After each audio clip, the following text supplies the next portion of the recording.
couple devoted to God and each other. He always put her first in his life. Then a break-in and a brutal murder. I think my wife has been killed also in the burglary. It was vicious. Police suspect her husband, a respected church leader, but can they prove it? We didn't have the murder weapon.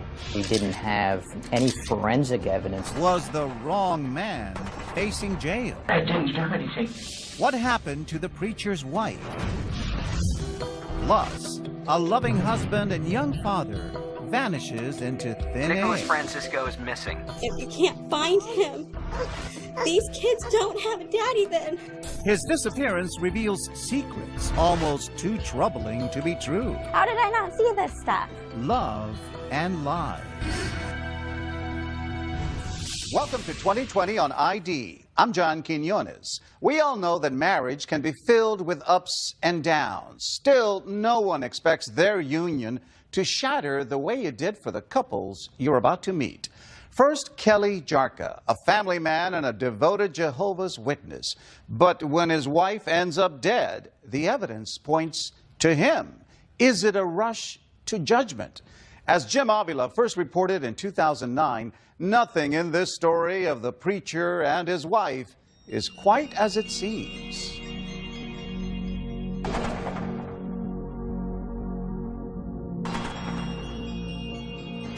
Master bedroom, bathroom. Master bedroom, bed. Blood stain on the pillow. A spring morning, police rummage through what's been reported as a home invasion. The peaceful, pious world of Jehovah's Witness minister Kelly Jarka, his wife Isabelle, and their two children, now a frantic mess. Their upscale home in the faraway Los Angeles suburb of Murrieta is now filled with disheveled drawers, ransacked cabinets, and more. 911, what is your emergency? Hello? Yeah, can we put in a robbery? You were just robbed? Yes. Dew is still on the lawn at 8:45 that morning as Kelly Jarka returns from a neighborhood coffee shop to find what he says are all the signs of a burglary gone wrong. I could hear the baby was crying, so I yelled out to Isabelle, Isabelle, what's wrong with the baby? And then as I proceeded up the stairs is when I found her. So you go up to the top of the landing, that's where your master bedroom is? And what do you see there? It's where I found Isabelle lying on the landing by the bedroom. Okay, what happened? Somebody, I don't know, I just got home. I pulled in from inside the house. Okay, was somebody there that held you at gunpoint, or were you burglarized? I was not there. You weren't there? No. Okay, so your house has been burglarized. But as you were about to hear, 30 seconds into that 911 call, Kelly Jarka reveals one more detail. I think my wife has been killed. What, sir? I think my wife has been killed. Okay, what are you saying? I think my wife has been killed also in the burglary. She was home alone with me. Okay, do you see her? She's lying on the ground and there's blood underneath of her. Okay, is she breathing? No. Is she bleeding? Yes. Is there anyone else in the house? No, my sister is my in-laws next door. What happened? I walked in the house. The baby was crying. I picked him up, went upstairs to look for my wife. And the house has been everything's torn up. I tried to move her and shake her, you see. She responded. She didn't. Did you talk to her at all? Yeah. What were you saying to her? Isabelle, you okay? Kelly? Okay, Kelly, take a deep breath, okay? I have a lot of people on the way to see you, okay? Where's your baby? Kelly, where's your baby? The terrifying screams you hear are from Isabelle's mother, Tina Conchola, who lives across the street from the Jarkas. Kelly runs to her house as he's talking to 911. Kelly, who's that in the background? It's my mother-in-law. And when I got to the last stair, I said, Isabelle, sweetie, answer me. Can you hear me? Move if you hear me. And she couldn't. She was already dead. But I didn't want to believe it. But she knows it's true and is already seething. Tina Canchola has made a snap decision about the murderer with no evidence. Right away, I figured that he would kill her. So what did you say to him? I say, you kill her. I know that you kill her. And he, of course, said, no, I didn't. Of course not. He didn't say nothing. He just looked at me like this. Why wouldn't he deny it? Because he knew that it was true. But why the rush to judgment? Is Tina just an angry mother-in-law who hates Kelly, and so she ignores all the evidence of a break-in? That's not the Kelly Jarka everyone else knew, a man so in love with his wife, he'd give her anything. This is their second anniversary party. We were young. She liked to joke around. So in other words, next year. Very kind, considerate person, happy. Of course, I thought she was beautiful. For Kelly, it is love at first sight, a Midwestern boy smitten by a California girl he met at church. Kelly was like always pursuing Isabelle. he was trying everything. Isabelle's family says she likes being pursued. His family saw that too. Every time Isabelle said, Kelly, I need this, or I want that, he'd be like, okay, here, dear, here's the credit card. He truly, absolutely loved her to death. A devoted couple to each other and to their God.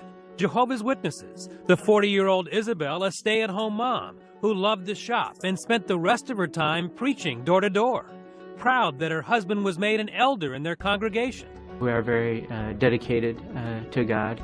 Matthew 6:33 says, seek the kingdom first and all the other things will be added to you. And everything always works out.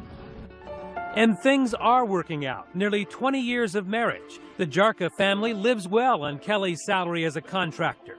Their brand new house in one of the safest communities in America could be considered a perfect target for burglars. It's filled with the best appliances. In the garage, 2 luxury SUVs and a pickup truck for work.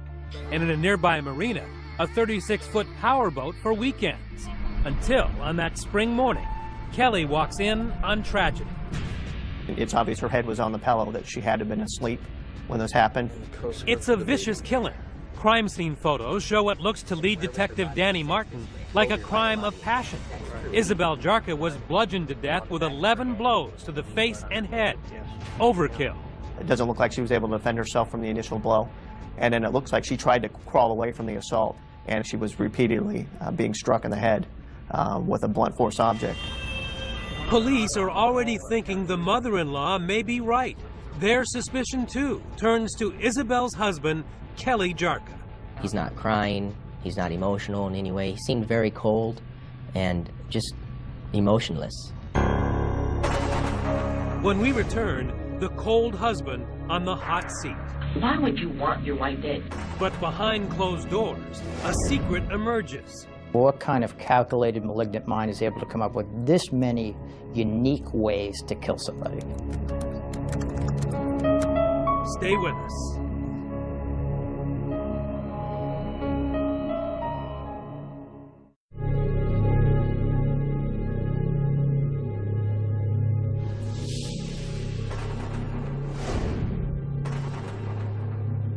For 39-year-old Kelly Jarka, it has been a day like no other. He finds his wife brutally murdered after he makes a trip for coffee.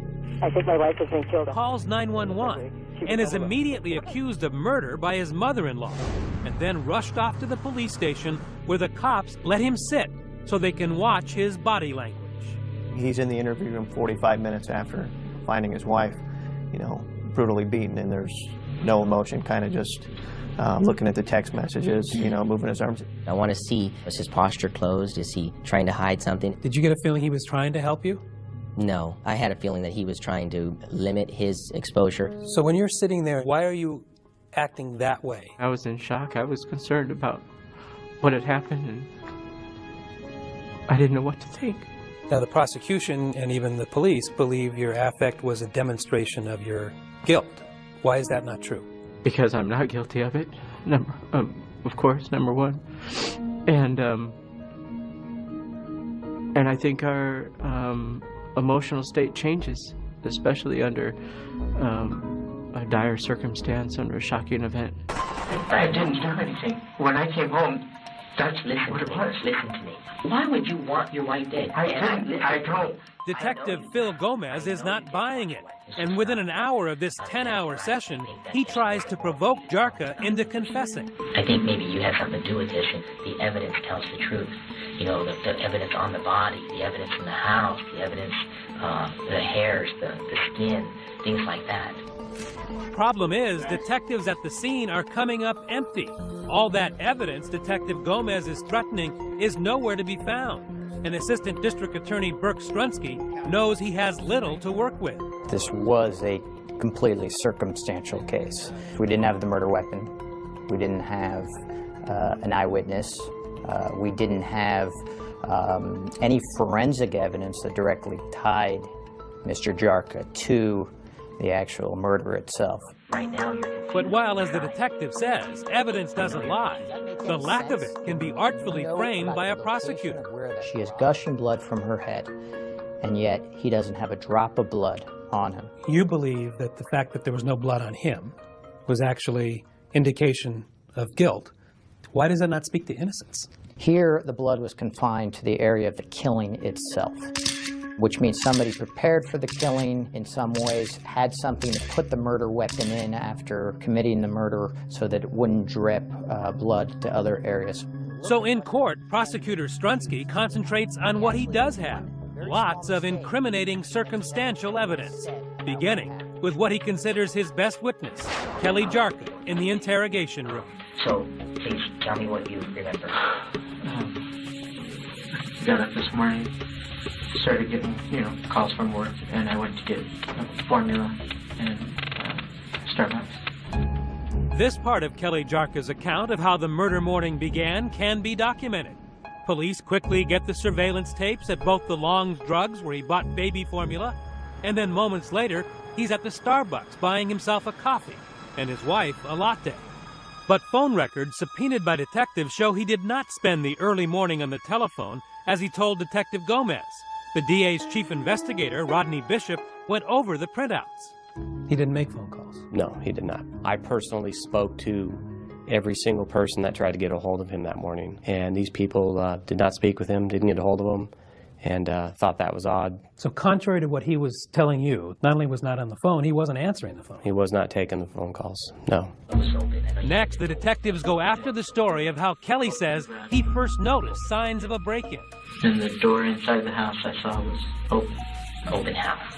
Like cracked open. And then I saw the door that comes from the outside to the garage was open also. In fact, that door from the side yard into the garage where the burglar supposedly came in appears to have been forced open, kicked in, leaving wood fragments on the garage floor. But police believe that Jarka kicked in that door to fake the burglary, because on the bumper of the car Kelly says he was using at the time his wife was being murdered by a burglar is a small paint chip that matches the door frame. Which would indicate that when that door was forced open and the door jamb falls onto the car that's already parked there, Mr. Jarka's vehicle, that's where the paint transfer came from. So the car was there, presumably he was there. Correct. And the police are especially skeptical of Kelly Jarka's next tale. And I see like everything's torn apart. The drawers are pulled out, her jewelry cabinet was all thrown around. The kitchen area? Going in and seeing the scene and starting to think, hey, this looks staged. There were a great deal of drawers in the kitchen, the bedroom, that had been taken out and actually removed from their track. It was odd that somebody took the time to actually remove these from the mechanism. They also think it's strange that the phantom burglar, as they call him, left behind $500 in a bedside table and a laptop computer, while taking a much heavier and more difficult to sell desktop computer tower. But all that pales to this bombshell. What the prosecutor says is the clear motive for Isabelle Jarka's death. He did it to make $1.3 million in insurance.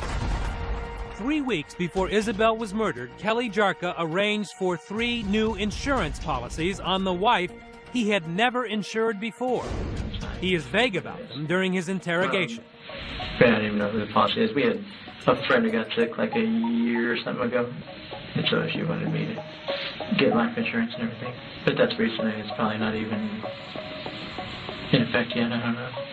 But the policies were in effect when Isabelle died, and while Jarka told police he didn't know where his wife kept them, the documents were found in a file cabinet with his, not Isabelle's, fingerprints on them. You would have to be an idiot to take out life insurance on somebody 3 weeks before. I don't know how anyone would think that they could do that and get away with it. But the prosecution claims Jarka was desperate enough to be reckless, high-living, leaving him deeply in debt. He shows the jury this bank letter dated days before the murder, warning him that he is in default, 2 months behind on his mortgage. Things were really coming down to the wire as far as foreclosure on the house. And Isabelle's mother says there was enough financial stress at home for her daughter to openly threaten divorce.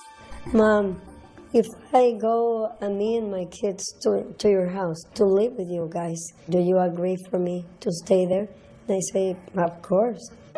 Not enough incriminating circumstantial evidence yet?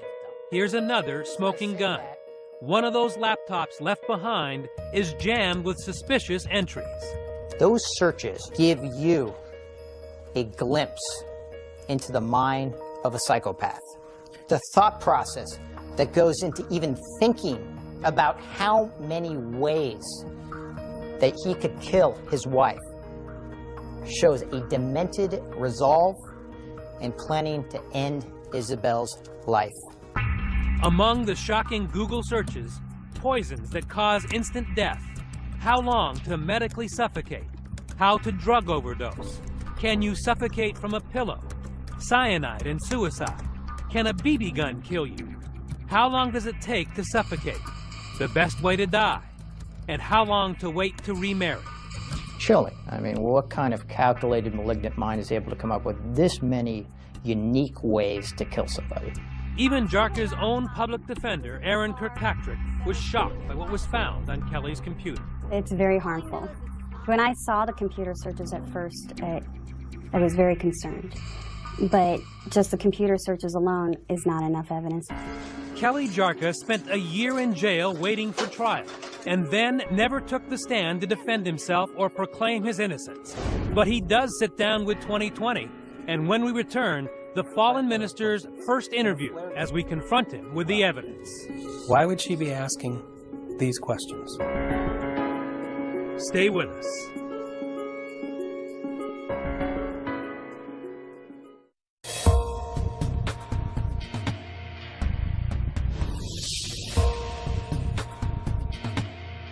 It all seems so far away. There you go. The Jarka's 19 years of happy marriage, suddenly a distant memory. 911, what is your emergency? Marred by Isabelle's murder and the May 2008 arrest of her husband, Kelly.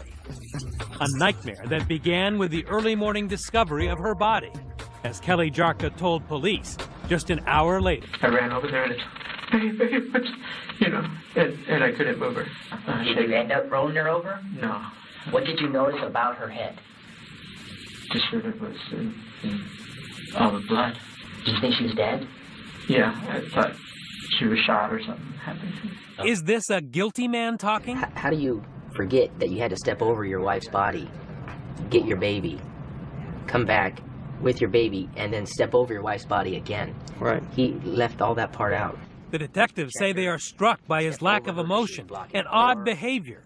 They think it's circumstantial evidence of guilt. Everything is pointing towards you. I want to get a reaction from Mr. Jarka. An innocent person is not going to let me sit there and accuse them of brutally murdering their wife of 19 years. No, Jarka says that's not true at all, that Gomez had already made up his mind and would not listen to his pleas of innocence. Watch. Okay? I didn't do anything. Listen to me right now, okay? I'm telling you right now. Don't, okay? Don't tell me that you didn't know what was going on. Don't tell me you didn't have anything to do with this. Don't tell me that you didn't do anything. You can't tell me that because I'm not going to believe you and neither is anyone else. Were the police rushing to judgment? Jarka holds to his story even when Detective Gomez lies, as police are allowed to by law during interrogations, claiming forensic and direct evidence that simply did not exist. I'm telling you, there's all kinds of trace evidence out there. There's evidence under fingernails. There's evidence in carpet. There's evidence in beds. There's evidence all over the place, okay? What was the evidence against you? There was none. No physical evidence. They didn't find your DNA on your wife? No. Any hairs, fibers? No. To find the murder weapon? No. They tested me as soon as I was interviewed for DNA swabs, fingernails, hair, everything. I had no altercation marks or whatever on me. No blood, anything like that. And were there clothes found in your house with blood on them? No. How about the drains? Were those looked at? Yeah.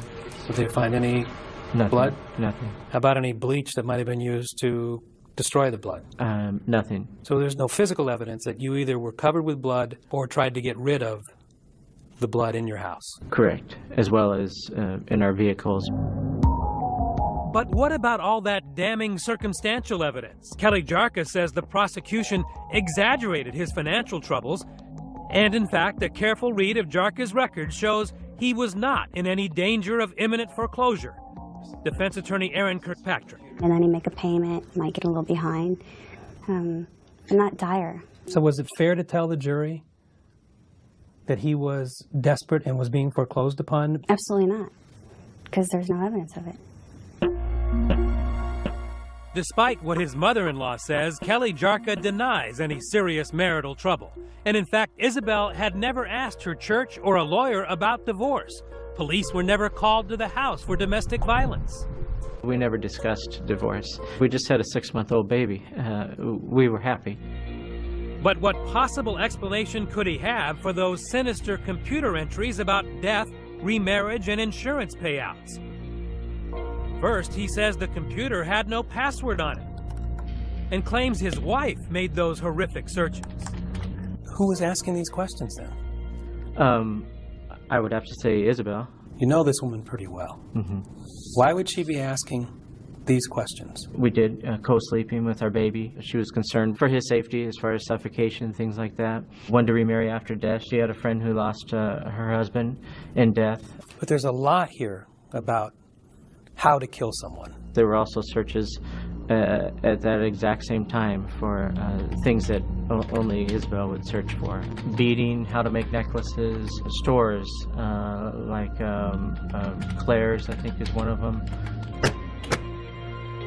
Piles and piles of circumstantial evidence, a 3-week trial filled with it, but nothing to connect Kelly Jarka directly to the murder. Are you surprised that you can go to prison for the rest of your life on circumstantial evidence alone? Very. To be able to convict someone of a crime when there's no evidence against them other than a theory is unthinkable, especially in something so serious as this. You must impartially compare and consider all the evidence that was received throughout the entire trial. And just before the jury is sent to deliberate, a powerful message from the judge that should help Kelly about how circumstantial evidence is to be used. If there are 2 reasonable interpretations to that circumstantial evidence, and one of those interpretations points toward innocence, they must accept the one that points toward innocence. But it took the jury just 3.5 hours to find the surprise Kelly Jarka guilty of first-degree murder. The jury has reached a verdict, is that right? Yes, we have. To the jury, according to its foreman Ron Fournier, Jarka's lies added up to guilt. There was no smoking gun, no eyewitness, no bloody clothes, no bloody murder weapon. But after 3 weeks of day after day after day being exposed to one lie after another, it just kept adding up that this nice gentleman sitting over here could have done it. He's the only one that could have done it. So there was no dissension on anything. Not one person said, yeah, but a burglar could have done that. Not one. At the sentencing hearing in November 2009, his life in ruins, his ministry shattered, his children taken away and given to their aunt, Kelly Jarka made one final attempt at judicial mercy, sticking to his story that he was framed by circumstance and overzealous police for a crime he could never commit. Tragically, I've been accused of this horrendous crime, and that sickens me. Such a horrible thought cannot even come up into my mind or my heart. And now, with plenty of tears in his eyes, he professes his love for the wife he will never see again. My heart aches constantly. I long for her smile, her touch, her smell, her love. But the last word comes from the judge. Unimpressed by the lack of direct evidence, he tells Jarka the circumstantial was overwhelming. And the defendant's conduct and his actions of murdering his wife of nearly 2 decades, and the planning and the deliberation, the deception, and coupled with that brutality and that violence and those horrific injuries that he inflicted on his wife, are chilling and disturbing. Finally, after chastising Kelly Jarka for showing no remorse, he sent the fallen minister off to life in prison without parole, with these words ringing in his ears. The court can't offer any reason, any comfort other than to say pure evil. That's all it is, pure evil. People are going to remember this case because they're going to reflect for a moment. They're going to tremble when they hear the name People versus Kelly Lee Jarka. Kelly Jarka appealed his conviction, and it was denied. The couple's children went to live with Isabelle Jarka's sister, and as of 2011 are reportedly doing well.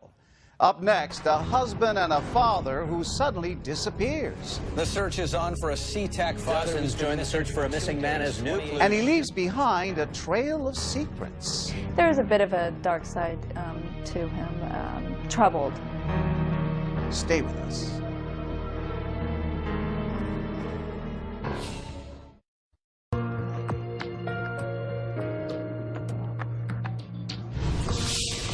Imagine the last thing you hear from your husband is a call saying he's on his way home from work and he'll see you soon. Then silence. That is, until his deserted car is found and the tough questions really begin. Was it foul play or something even more sinister going on? Here with a story he first reported in 2010, Jim Avila. The search is on for a SeaTac father. Dozens join the search for a missing man as new clues. Searching the bank and... It roared across Seattle's front pages. Breaking news on TV. Not seen since Wednesday. February 2008. Family man Nicholas Francisco, gone missing on his way home from work. Wednesday night today. Simply disappears. Search is still ongoing, and he loves us more than anything. Who was this 28-year-old young man from the Northwest? He had built a life and family with Christine, a small-town co-ed he met 9 years earlier by chance at art school. In walks this guy, a very good-looking guy, and honestly, my jaw dropped. Attractive and kind of funny, ready to joke around with the guys, like his best friend, Matt Donovan. He was a great guy to be around. He was kind of a little bit crazy. The guy sticking his head out the window, yelling and screaming as we're driving. He says both Christine and Nick shared difficult childhoods. His father walked out on Nick when he was just 16. But that didn't scare him away from marriage. 2 years after they met, Christine and Nick were wed. And you were deeply in love. I was. He was everything that I had dreamed of. I felt like Cinderella. Christine's family secret, she says she'd been abused as a child, but now had finally found someone she trusted in Nicholas. When you're a little girl and you're thinking about your knight in shining armor, he was it. Soon daughter Zaya was on the way, followed by son Noah. The Franciscos were regulars at a conservative church, and Nicholas got a job as art director for the ad agency Publicis. He was a likable guy. He had a sense of humor. Likable, says his boss, Christina Muller-Eberhard, yet a bit mysterious. There was a bit of a dark side to him, troubled, I should say. He kept a lot to himself. Perhaps he was worried about money. With 2 kids and Christine newly pregnant with a third, the family budget was stretched. Christine opened a home business making custom aprons and selling them online. And on February 13, 2008, she sends him off to work without complaint, not knowing it would be for the last time. And then he kissed me on the forehead, and he goes, "Oh, my poor sweet Bella, I love you." Just after 6 that night, Nicholas calls and promises to be home soon to bake Valentine's Day cookies with Noah and Zaya. And she was excited because she loved to do things with her daddy, and Noah was excited. At the office, all is well. He seemed happy. He seemed actually in a pretty good mood, and he was making jokes. While at home, Zaya, Noah, and Christine are waiting, the clock ticking. the cookie dough primed. When he didn't come home, what happened? She looks at me and she goes, "Mommy, why didn't Daddy come home and make cookies?" And at that point, I was a little irritated, a little angry, because he broke a promise. So by 9 o'clock, you're starting to get a little agitated. I was worried. I was really worried, because I wasn't like him. He always called me. She calls his cell phone repeatedly, but no one answers. So Christine finally puts the kids to bed. And at 10 o'clock, she calls 911. She said, if he's still missing in 3 hours, call us back. He said, okay. So I paced around my house for 3 hours. Christine does what she can, frantically calling hospitals, friends, and family. No one has heard a thing. And at 1 in the morning, now desperate, she calls police back. I said, you don't understand. He's not the same as every other man. This man wouldn't leave me. He wouldn't just walk out. Police react quickly for a missing persons case. Detective John Holland is assigned the next morning and finds little suspicious. We had no known motive. He wasn't in the drug world. No. He didn't have people who were on the outskirts of society. He didn't associate with them. No. He was pretty much a homebody. That's correct. And outside the police station, an army of friends and family, church members and co-workers organize a massive search, led by family friend Lee Brown. Following his usual route home, we cut that area up into like 5 different areas. We drove for probably a solid 6 hours. Missing posters go up. The ad agency where Nick worked hires a private eye and shuts down his entire department to hit the streets and hand out flyers. We were worried. We were really worried. One of your coworkers go missing, you want to do something about it. Hi. We have a friend of ours that's been missing since Wednesday. I don't know if you've seen it on the news. Out-of-town friends show up, including best buddy Matt, who consoles Zaya and the very young but very concerned Noah. He asked where his dad was, and it just killed me. It tore me up inside because, I shouldn't have to answer this question for him. His dad should be here. Coworkers then the news media kicks in. First local TV. And if you can't find him, these kids don't have a daddy then. The Seattle paper. And the story goes national on the America's Most Wanted website. Suddenly, Christine is flooded with not only volunteers, but donations. The community was amazing. The donations kept flooding in. I was overwhelmed. And not just financial. People brought clothes. They brought food. And they searched for your husband. They took their time, their efforts. They left their families for days. Amateur sleuths from around the country offer clues and plots. Some wonder if Nick's wife killed him. At least 2 psychics tell police he's dead. Police consider that too and bring Christine into the station for questioning. That was awful. To have a police car come up to my driveway. I've never had a speeding ticket. This is out of her world. Absolutely, without a doubt. This was completely a place she had never been to before. They were asking you some pretty tough questions. The toughest questions of my entire life. I was accused of things that never even crossed my mind. Like what? Murdering him, cheating on him, scamming the public for donation money. Could this be another domestic murder? Sweet little Christine behind her husband's death? They ask her about life insurance and all those donations. Detective Holland leans back in his chair and puts his leg up and he kind of chuckles at me and smiles. And he said, "Come on, Christine, tell me what's going on. Did you scam the public?" I was outraged that he was accusing me of that. And she got out of it. She got indignant that Yes. you were asking her these questions. Yes, and that is something that we were watching very closely. She was insulted. Absolutely. All I wanted was my husband to be found. Leave me alone. Find my husband. A clue is uncovered in the search for a missing SeaTac man. Will a rush of new leads clear Christine? Everything changes after a search of Nicholas's office desk turns up a disturbing receipt. There were condoms on the receipt. I said, "There's no way." I said, "I'm pregnant. We have not used condoms." Stay with us.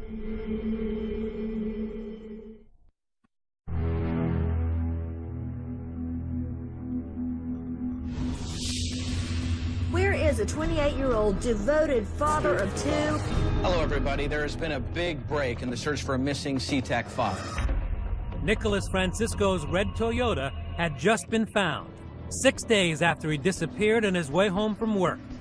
But when detectives search it, they are hit with another surprise. As far as foul play was concerned, anything in the car, was there any sign of struggle? No. No blood? No. Dogs are brought out to try and find Nick's scent, but nothing. Still, the community does not give up. It gave us some more hope, so we actually got another search party together right there in the middle of the condo complex at night. Bring him home soon, in Jesus' name. Amen. Amen. It was pretty heartwarming to see this many people want to get involved.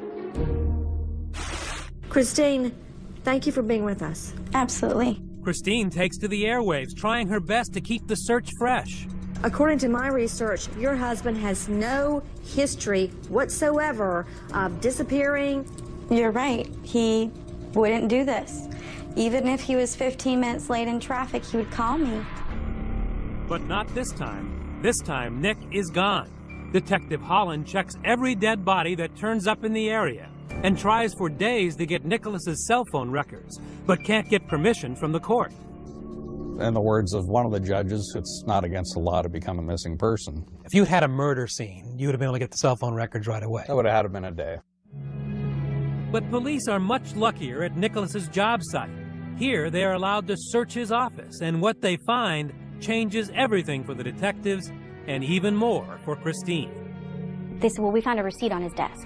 And I'm like, okay, so what? Everybody has receipts. And they said, well, it's what was on it. There were condoms on the receipt. I told the detective he was mistaking. I said, there's no way. I said, I'm pregnant. We've been trying for a year to have a baby, and I finally got pregnant. We have not used condoms. The person at the register made a mistake. Christine's life is crashing down around her. First, condoms she knew nothing about. Then on Nick's computer, evidence from financial records that her beloved and trusted husband is hiding money in a secret account. That account was used to pay for things he didn't want me to know about. She can see from records that he's been eating out while she's been struggling to feed the kids. And back at the police station, Detective Holland has finally obtained those cell phone records. And what'd you find out? Nicholas Francisco had a double life. Nick had been living a secret life, making calls to other women he was dating on the side. How awkward was it to have to put it in black and white to her that her husband had a second life? It was either that or deliver the other news, and that he was a victim of a homicide or foul play. Detective Holland showed her evidence that Nick was not only cheating, he was a player, a swinger, with internet names like Funtime Steven and Horny Steven. His MySpace page listed his interests as women, couples, sex, nudity, and his sexual orientation as bi. Some of that money in the secret account was used to pay for adult websites specializing in hooking up.